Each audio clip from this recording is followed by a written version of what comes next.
Bien, tengo una muy mala noticia para darles. Nos vamos poniendo bien arriba en la charla. Vuestros cerebros, a finales de la juventud, comenzaron a involucionar. Sí, escucharon bien. Desde finales de vuestra juventud, su cerebro ya no tiene el volumen máximo, ni la mayor cantidad de neuronas posibles, ni la mayor cantidad de contactos entre ellas, llamados sinapsis. Su cerebro comenzó a achicarse, a atrofiarse.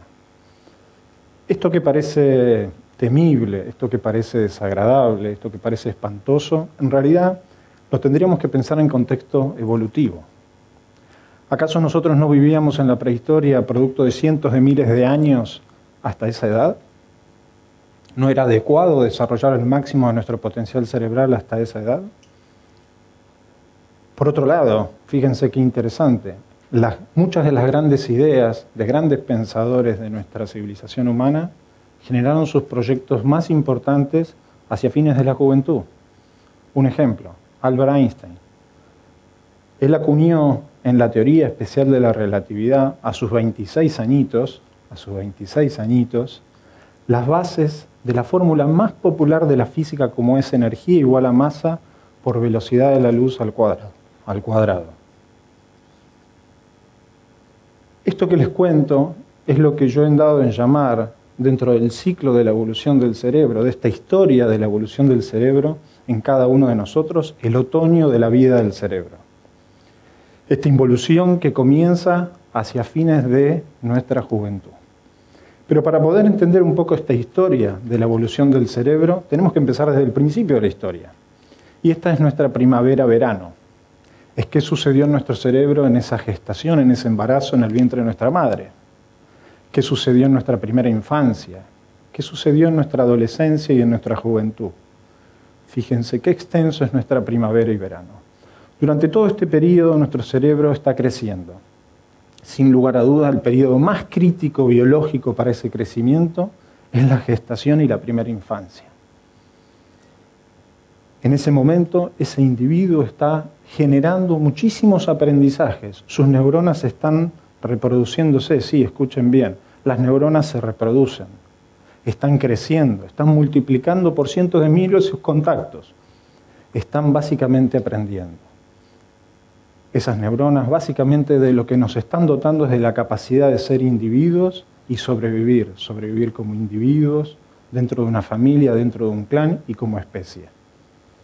A posteriori viene de la adolescencia, situación difícil si la hay, básicamente donde el individuo junto con la juventud lo que adquieren son las habilidades sociales. Estas habilidades que nos distinguen de otros seres vivos y nos dan la naturaleza del ser humano. Esas habilidades que nos permiten decir qué le molesta a mi mejor amigo de mí, qué le gusta a mi pareja de mí, qué debo hacer para caerle en gracia a mi suegra. Situación de supervivencia hoy en día. ¿Qué debo hacer para integrarme a mi nuevo grupo de trabajo? ¿Qué desafíos debo contemplar para planificar un buen proyecto laboral?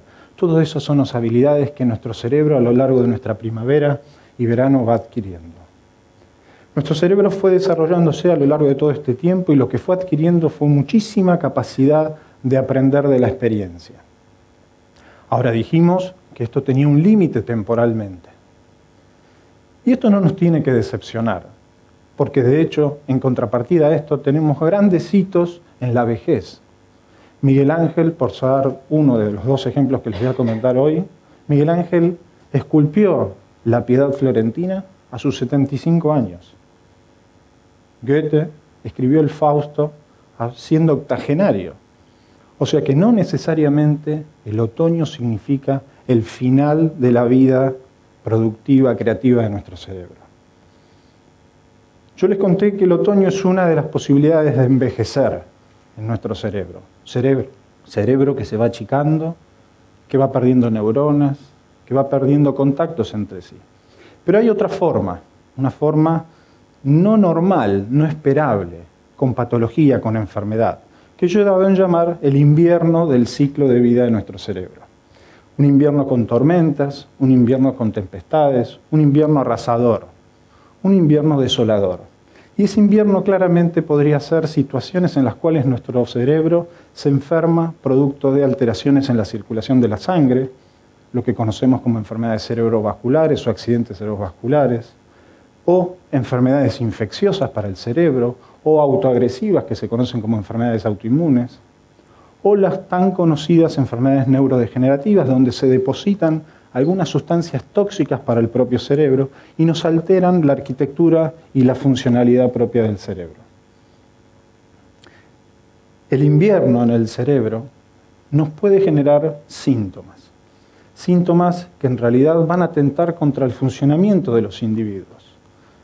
Ya no puedo recordar cuando juego con mis hijos, ya no puedo recordar el último abrazo de mi esposa, no puedo mantener la atención a dos estímulos, no puedo mantener la conversación con mi hijo porque no puedo recordar lo que quiero decirle, no puedo planificar un fin de semana con mi esposa o con mis nietos. Básicamente lo que estoy perdiendo es lo que había adquirido en mi primavera y en mi verano. Estoy perdiendo mi capacidad de ser una persona digna, independiente, autónoma. Ese es un invierno, eso es una instancia desoladora. Por otro lado, tenía otra capacidad de envejecer que era normal y esperable, que es la mayoría de nuestros casos, por suerte, que es un otoño. Pero ahora, frente a este panorama tan desolador que Federico vino a darles, el cerebro tiene algo con que escaparse de eso. Y esto también lo dio la evolución, a pesar de que nosotros no estamos preparados en nuestro cerebro para envejecer. Nuestro cuerpo tiene la capacidad genética, la información genética para poder vivir hasta 120 años aproximadamente. Nuestro cerebro, como les estoy contando, comienza a envejecer mucho antes. Y estas formas que tiene el cerebro de poderse escapar a este envejecimiento, sea normal o con patología, en realidad lo conocemos hoy en día como las reservas cognitivas y cerebrales. ¿Qué es un poco esto? A ver, la reserva cerebral básicamente hace referencia al hardware, al disco rígido de nuestro cerebro. ¿A qué cantidad de neuronas y qué cantidad de contactos entre estas traemos desde nuestra primavera y verano?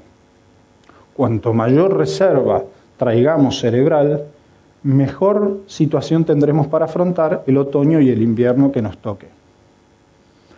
La otra situación es la reserva cognitivo e intelectual, que solemos definirla, solemos entenderla hoy en día como la capacidad que tiene, la habilidad que tiene nuestro cerebro para poder seguir manteniendo sus funciones intelectuales, recordar la última charla con mi esposa, poder organizar un fin de semana de salida con ella, recordar el juego con mis nietos, a pesar de que mi cerebro tenga algún daño o esté un poquito más viejito que antes. Tanto la reserva cognitiva como la reserva cerebral, estas dos propiedades cerebrales que nos ayudan a afrontar el otoño y el invierno del ciclo del cerebro, son dos propiedades que por suerte son dependientes de la estimulación. Esto es muy importante. Si bien tienen una carga genética de esta información que nuestros ancestros nos hayan dado, esta información que está centrada en la reserva cognitiva y cerebral básicamente es dependiente del estímulo. Y lo interesante es que ese estímulo va a ser nuestro propio cerebro el cual se exponga. Ese cerebro decidirá a qué estímulo se va a exponer y cuánta reserva cognitiva y cerebral decidirá llegar al otoño y el invierno de nuestro cerebro. Ahora, ¿qué hacer con esto? Bueno, deberíamos comenzar otra vez con el principio de la historia. ¿Cómo mejorar nuestra reserva cognitiva cerebral en la primavera y el verano? Bueno, nadie duda que una madre bien nutrida y contenida emocionalmente durante el embarazo tendrá un gran impacto en el desarrollo de nuestro bebé. Nadie duda que una lactancia en la cual esa mamá sonríe, le habla, lo acaricia, lo contiene a su bebé, será de gran impacto en el desarrollo de esta reserva cerebral y cognitiva para ese bebé, en detrimento de una institutriz, una cuidadora que solamente se encargue de la mamadera y el cambiado de pañales. ¿Quién duda acaso de las consecuencias que pueda tener para la reserva cognitiva y cerebral de una persona? Un niño sentado en una mesa, en una cena, con sus padres contando historias, y no padres fanatizados con las redes sociales y un niño comiendo solo y desolado. ¿Quién duda acaso del impacto que pueda tener en un adolescente un rol en un grupo siendo humillado, marginado, despreciado, en contraposición al impacto que puede tener para el desarrollo de un cerebro un adolescente reconocido por sus pares? Ni hablar de los jóvenes cuando integran algún grupo con desafío en materia de su trabajo, en un ámbito creativo, en un ámbito plástico, en un ámbito que genere desafío en contraposición a una institución, a un organismo, a un grupo de trabajo rígido, estricto, donde se genere alto distrés o tensión emocional para sí. Pero hasta ahora hemos hablado de qué cosas podemos brindarles a la primavera y el verano de nuestro cerebro. Bueno, por suerte también tenemos cosas para hacer para los que ya estamos un poquito más pasados, para los que ya entramos en el otoño o acaso en el invierno de la historia del cerebro. Y básicamente la buena noticia, la responsabilidad que les voy a dar hoy, es que gran parte de nuestro envejecer cerebral no depende de nuestra carga genética. No, esta es otra mala noticia. En realidad depende de lo que hagamos con nuestros cerebros. Se calcula que 2/3 partes de nuestro envejecer saludable depende de lo que hagamos con nuestros cerebros. Y solamente 1/3 del peso sobre el envejecer cerebral depende de la carga genética. Entonces, ¿qué hacer durante este otoño o este invierno? Bueno, los chinos decían, somos lo que comemos. ¿Quiénes en la última semana han tenido una dieta fundamentalmente basada en verduras, en legumbres, en frutas, en frutos secos, en un consumo de alcohol saludable, que es una copa de vino por mujer por día, o 2 copas de vino tinto en el hombre por día, ojo, no acumulables en el fin de semana. Ojo. ¿Quién tiene ese tipo de dieta, sabiendo que la conocemos habitualmente, ricas en pescados, pobre en carne roja, conocida habitualmente como dieta mediterránea? Hoy sabemos que esa dieta se relaciona epidemiológicamente con un envejecer muy saludable en nuestros cerebros. Funcionamos en el día a día como dormimos, como descansamos. No es estar en penitencia, irse a dormir sin ver un capítulo más de mi serie favorita. Es simplemente pensar que puedo llegar a dormir las 7-8 horas que necesito para tener un sueño reparador.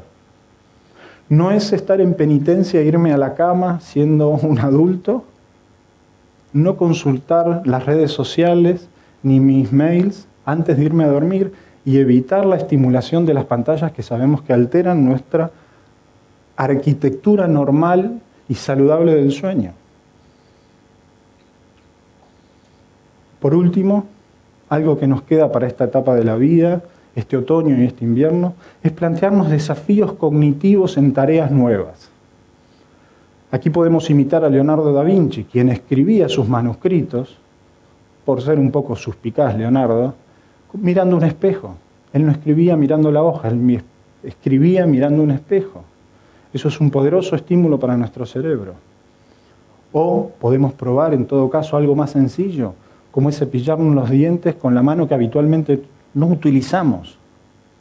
O siendo muy prudentes, bañarnos, ducharnos, higienizarnos con los ojos cerrados, obviamente evitando traumatismos.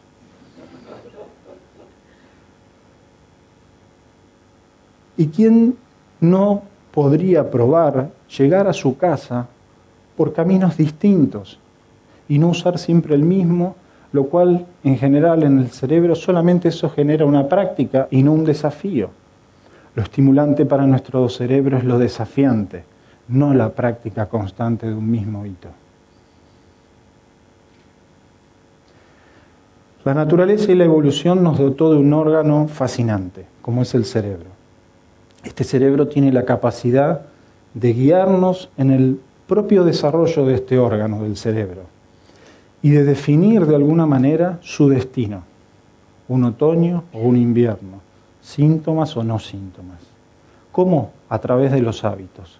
¿Quién elige estos hábitos? Su propio cerebro. Desde cada uno de nuestros roles como padres, como hermanos, como hijos, como docentes, como funcionarios, como líderes, como responsables en la toma de decisiones, como jefes, como compañeros de trabajo. Cada uno de nosotros tenemos una oportunidad en nuestro cerebro, que es poder brindarnos las oportunidades de aumentar nuestra reserva cognitiva y cerebral. Y no solo las nuestras, también la de los cerebros que nos rodean, la de las personas que nos rodean. El desafío está planteado: de cerebros para cerebros, creando reserva. Gracias.